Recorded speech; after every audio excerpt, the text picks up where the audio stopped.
Hello and welcome to another Facebook Live for the Art of Healthy Dads and Hero. Daniel, welcome and thank you for jumping on board, mate. Thank you, mate. Good to be with you. One last final day of freedom before we go back into lockdown. So good to connect with you all. Hope you're doing well, keeping safe. Yes, for those of you who don't live in Melbourne, in Australia at 11:59 p.m., it's all too familiar, the reality that we're going to be faced with over the next 6 weeks. We're going to be back in lockdown, and the limitations that have been imposed on our freedoms for the last little while have been resurrected for us. I'm not so sure what's going on with everybody else in the world. I try to keep my finger on the pulse, but please comment below if you guys are living out there in the world, or if you're in our position where your limitations and your freedoms have been quashed somewhat for yet another 6 weeks. It's been such an interesting time. We've needed to be so nimble and flexible with our lives, with our families, with our jobs, and especially with our health. We've needed to think laterally about how we're going to approach our health. And today we thought it would be a really interesting chat just to have a think about ways that Daniel and I have approached our health in the COVID 1.0, and how we're going to look at doing that again in COVID 2.0. It's going to be good to chat about it, because we're starting again tomorrow, and it's good to have some systems in place, a bit of a plan about how to execute on those ideas that we have about how we're going to take care of ourselves, how we're going to continue eating well, and looking after ourselves with morning routines and evening routines. So, it's going to be a challenge, but I also feel like it's also exciting just to see how to approach it and find just skillful ways to take really good care. I think one thing I definitely learned from the last experience is I don't want to leave too much time in my day without doing some form of exercise or some form of movement, because the day can then get away from me essentially, and then maybe I'm in bed, the next thing. And so one thing I want to bring into my life, the Pomodoro technique that you've spoken about, of just exercise every 20 to 30 minutes, and just make that a priority by setting an alarm on my phone and just saying, all right, now it's time to get up, do some squats, do some push-ups. Obviously, being home, I don't have a huge setup at home. Actually, I've only got a chin-up bar, some resistance bands too. So it's going to be a lot of body weight stuff, which I feel like, there's a lot of great benefit to doing that. And not just about strength, but also I feel like this period's really good to work on agility, work on flexibility and mobility, work on those smaller muscle groups that don't always get the love and attention. So lots of, hip thrusters, working those glutes, lots of hamstring curls too. So I find that it's going to be a good opportunity to explore smaller muscle groups and really refine the work that I do there. So yeah, that's one definite takeaway from the last experience, what I want to bring into this next 6-week period. What about you, Paulie?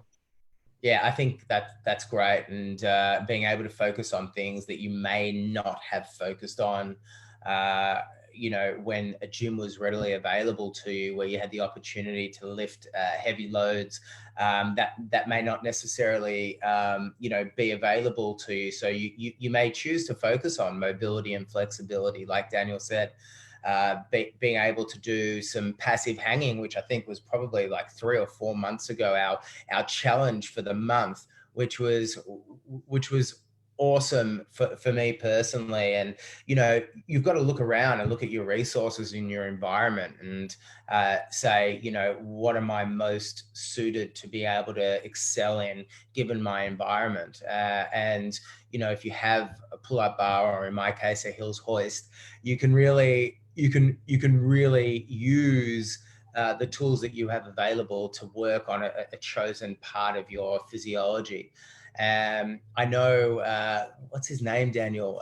We both listened to him. The guy that did the triathlon with a tree and swam around the UK. Ross Edgley. Ross Edgley, great talker, lived an incredible life, but he actually decided over the COVID period to really just focus on developing flexibility and mobility in his shoulder capsule and being able to do a hell of a lot of passive and active hangs. And you look at this guy and he doesn't look like he's lost much muscle mass, that's for sure. Yeah, he's an absolute beast. He's an absolute beast, but I digress.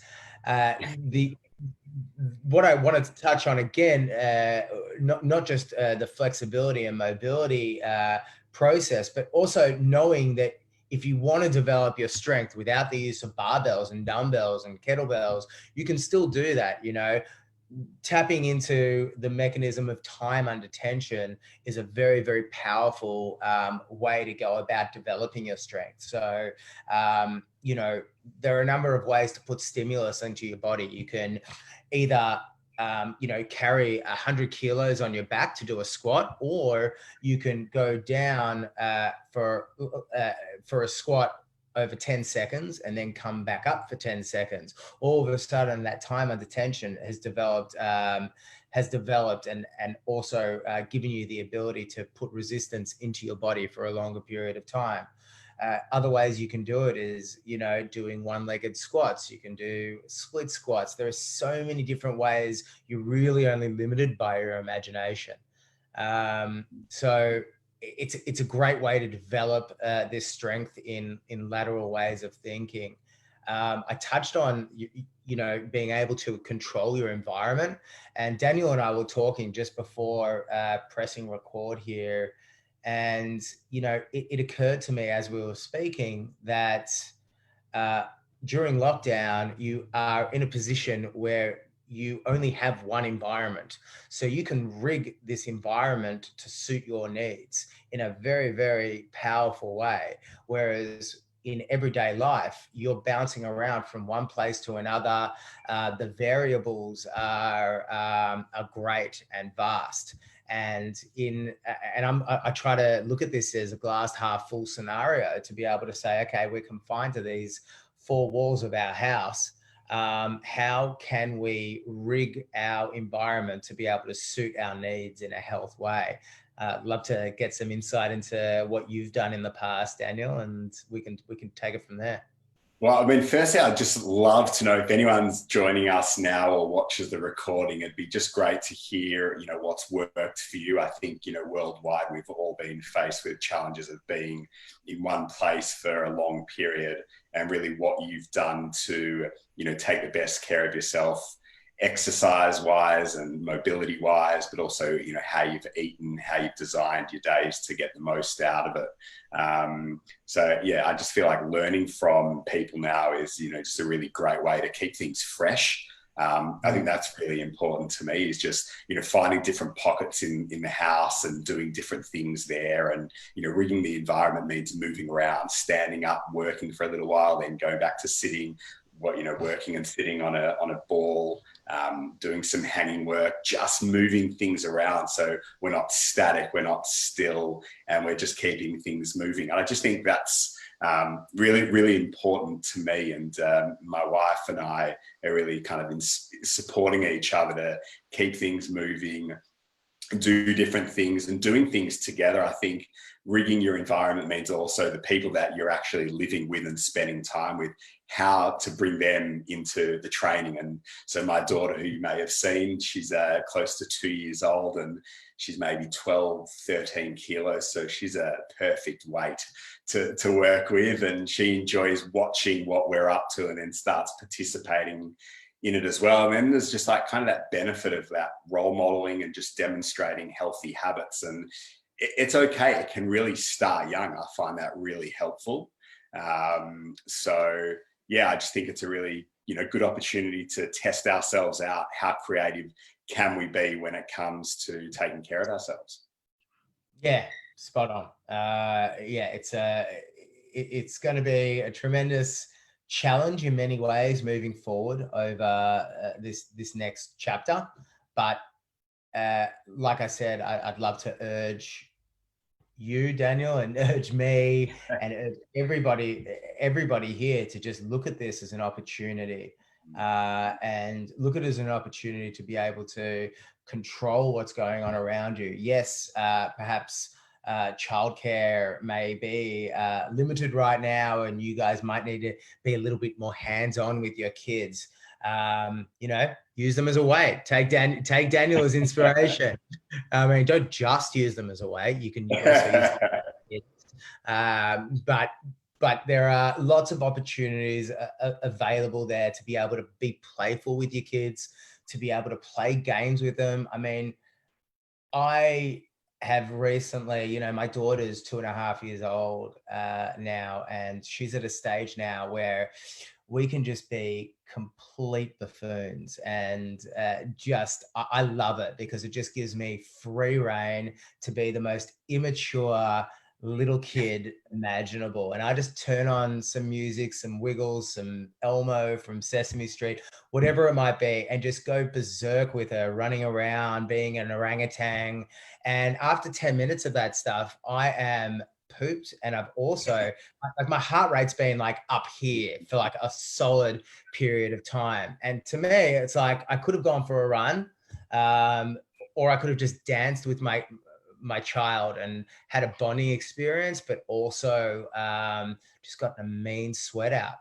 And all that stuff adds. That is like neat personified, non-exercise attributed thermogenesis. Being able to play around with your child, bond, like that's like ancient tribal shit, you know, to be able to do that, but also, you know, get a sweat out. It's unbelievable.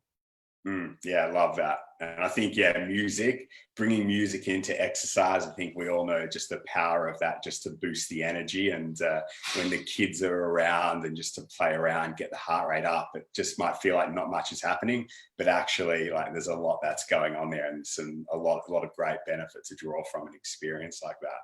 So yeah, going to continue doing that to your point. Love that. Well, look, these are just this is just us riffing on how we're going to be approaching this next chapter of lockdown, and would love your thoughts about how you're going to be approaching lockdown.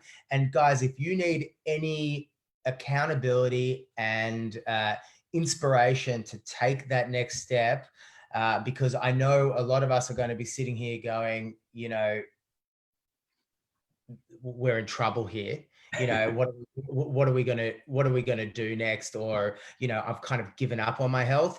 Don't let this be the reason for you giving up. In fact, Daniel and I were speaking before, and we'd love for you to be able to comment below if anybody wants a free training session with me and Daniel. We want you to comment below if you're watching this live or if you are watching the recording, and reach out to us and say a hell yes in the comments below. And we're going to be able to reach out to you personally, and we'll get an online Zoom free session sorted for you, because we just want to get people moving in the right direction.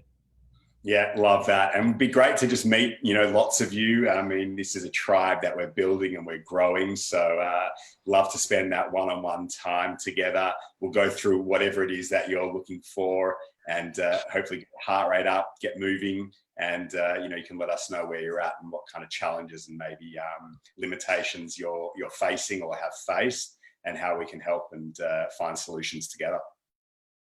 Thank you so much, Dan. Always a pleasure. And we'll be seeing you guys very, very soon. Take care. Cheers.